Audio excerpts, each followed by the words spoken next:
Can you please tell us about your involvement in helping to uncover his remains?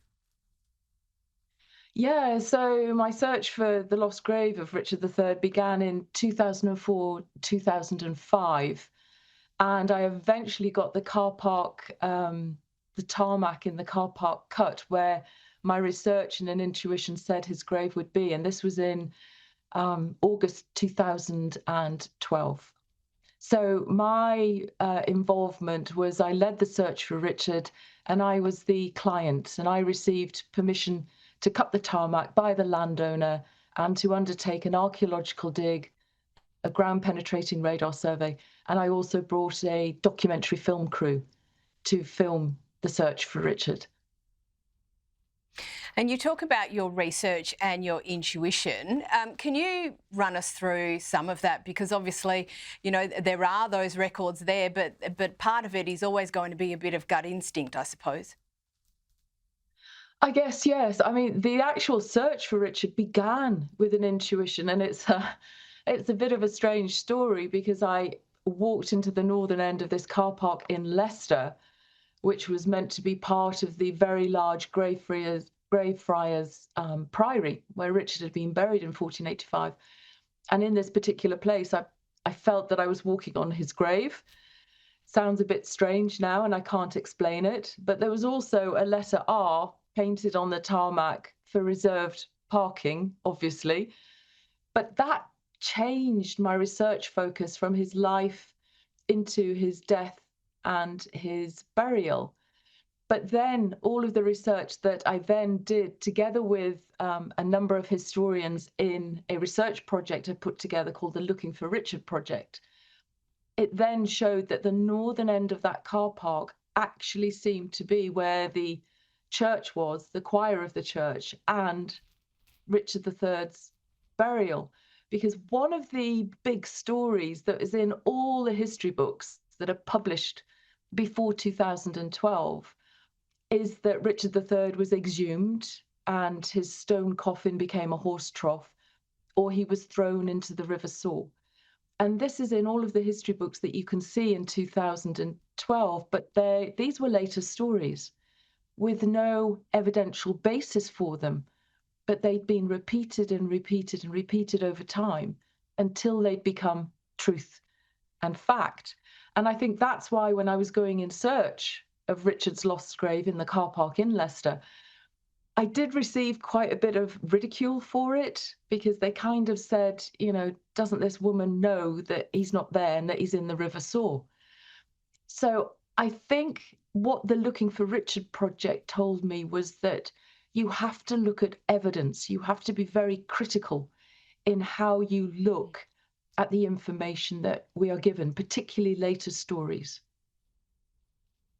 Absolutely, because those later stories are obviously detached from what happened contemporaneously. But this has all been back in the media recently, an interesting piece in the Times. So what's the latest development in relation to Richard III, Philippa? Why has history been so wrong about him? I think it's again that so many of our historians just believe the later stories without any critical analysis and evaluation of the contemporary source materials. And I think this is what you've probably read about in the Times recently, because I put together, after Richard III was reburied in Leicester Cathedral in 2015, I put together a new research project to look at the mystery of what happened to the princes in the Tower. These are the sons of King Edward IV of England, who was said to have disappeared from the Tower of London in 1483. And the Tudor stories are that Richard III had murdered them. So I thought, okay, we need to now do a critical examination of this mystery to see what we can find out. What we have found out, and this is 10 years of an international research project, we've discovered that the princes lived on, and we can see evidences of their continued lives into the reign of Henry VII. And they actually became two Yorkist claimants to the throne of Henry VII. That's fascinating because, you know, I mean, I'm all the way over here in Australia, but the story always was that Richard III murdered those boys in the Tower. That is actually fascinating. And in relation to Richard, are there still any more questions that are unresolved here? I mean, you've dealt with two very big parts of his life and how he is remembered in a historical sense. Is there anything else that needs to be resolved? I don't think so.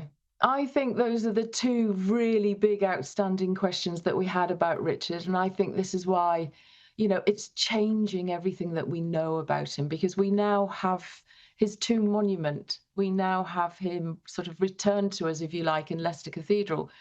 But also, this was always the big crime that was laid against Richard by the Tudor chroniclers who were writing in the 16th century. And we've completely exposed that and blown it out of the water.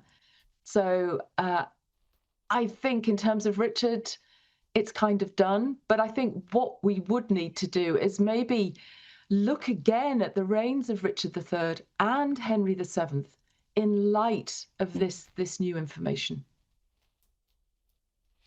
And what's your next project, if anything, you've got on the cards? Are there any other prominent figures in British history that you think which bear a closer look at?